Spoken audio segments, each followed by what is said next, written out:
All right, let's talk about something we do every single day, reading. We're going to move reading from being this passive thing you just do to an active, powerful tool that you can use to really get ahead. So let's dive in. Does this look familiar? That feeling of just being buried under a mountain of reports, articles, and emails? You know, that endless stream of stuff you're supposed to read, understand, and remember? Yeah, if you're nodding right now, trust me, you are not alone. And you know what? That feeling of being totally overwhelmed, it's not a personal failing. It's a real-world challenge. The kind of reading we have to do for work or for school is just on a completely different level than what we were ever really prepared for. Okay, get ready for this, because this is where it gets really eye-opening. When you actually look at the data, it's kind of shocking. That memo from the university office, it's written at a 13th grade reading level. That's college-level stuff. Even the documents from your bank are written for someone who's already finished junior year of high school. We're not talking about simple reading here. And that's the heart of the problem, right? In school, we're taught how to read novels and poetry and literature, but in the real world, we're expected to get through these dense, technical, job-specific documents. There's a huge skills gap, and it's time we did something about it. So the very first step is all about a mindset shift.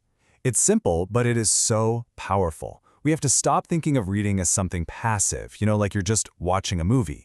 Instead, start seeing it for what it is, an active skill, something you can practice, get better at, and eventually master. I just love this definition. Reading is thinking under the stimulus of the printed page. It isn't just about letting words wash over you. It's a full-on mental workout. It's an active conversation you're having with the author. And this visual just nails it. The writer's job is to encode a message into words. Your job as the reader is to decode it. It's a two-way street, and for it to work, you have to be an active participant. You can't just be a passenger. So if reading is a skill, then like any skilled trade, you need the right tools. And that's what we're going to do right now. We're going to build your personal reading toolkit so you can pick the perfect tool for whatever you're trying to read. So here they are, the essential tools for your kit. I want you to think of these like the gears on a bicycle, right? You'd never use the same gear to climb a super steep hill that you'd use to just cruise down a flat road. It's the exact same idea with reading. First up, let's talk about the fast tools. Skimming is like your 30,000-foot overview. You're flying over the document just to get the general gist, the lay of the land. Now, scanning is totally different.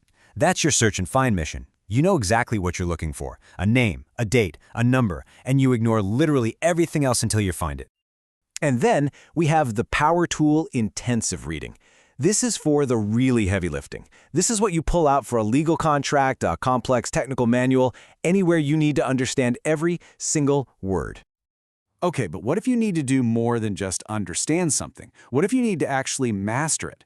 For that, you need more than just a single tool. You need a whole system. And that system is called the SQ3R method. SQ3R. It stands for these 5 steps: survey, question, read, recall, and review. Now, I know it sounds a little technical, but don't let the acronym fool you. This is a super straightforward process that will absolutely change how you read the tough stuff. Let's walk through it. So, step 1 is survey. Before you read a single paragraph, you just get the lay of the land. Glance at the title, check out the headings, maybe read the first and last paragraph. This gives you a mental map of what you're about to get into.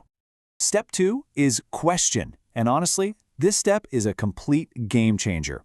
You take every heading and you turn it into a question. So if a heading says, the Workplace Reading Challenge, you ask yourself, okay, so what is the Workplace Reading Challenge? It's a simple trick, but it fires up your brain and gives you a mission. Now, step 3, you read. But see, you're not just reading anymore. You're on a mission.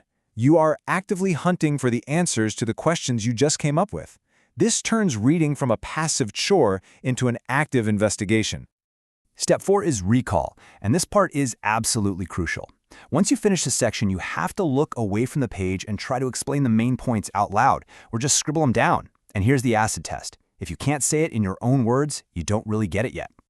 And finally, step 5 is review. You take a quick look back over your notes and the text itself. This last step is what really cements the information in your brain. It helps lock it into your long-term memory and connects all the dots. When you start putting all these pieces together, something incredible starts to happen. You're not just a passive reader anymore, kind of at the mercy of whatever text is in front of you. No, You become a strategic reader. You have choices. You're in control.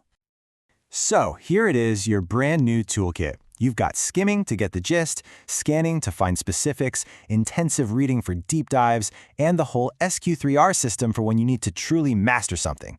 The real magic is knowing which tool to pull out of the box and when. And that really brings us to the biggest takeaway of all. It's summed up perfectly right here. It's this idea that you don't just have to read. You now get to choose how you read. You are in the driver's seat, and you're equipped for any road ahead. So, I'll leave you with this one question. Think about that report that's been sitting on your desk or that textbook chapter you've been avoiding. What are you going to read strategically first?